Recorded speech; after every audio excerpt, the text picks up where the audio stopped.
Hey guys, it's me Elise, and in today's video I'll be showing you guys how to delete your poll from Messenger app. So firstly, you need to download the Messenger app if your Messenger is not already installed, but if you have it installed, then please open your app. After you open your app, click on the group that you want to delete the poll from, and you can scroll all the way to where the poll is there.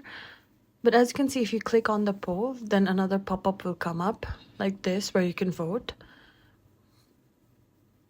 But you cannot right click it or long press it, so go to your group name and click on it. It'll open the settings and go all the way down, but as you can see, there is no option for deleting poll. So what you have to do is leave the chat ultimately to delete the poll you want, because there is no manual option of deleting the poll alone. So if you'd like to leave your group and doesn't matter if the messages are deleted, then please leave it to delete the poll. Otherwise, there's no other way. I hope this video was helpful, and I'll see you on the next one. Please like, share, and comment. Bye bye.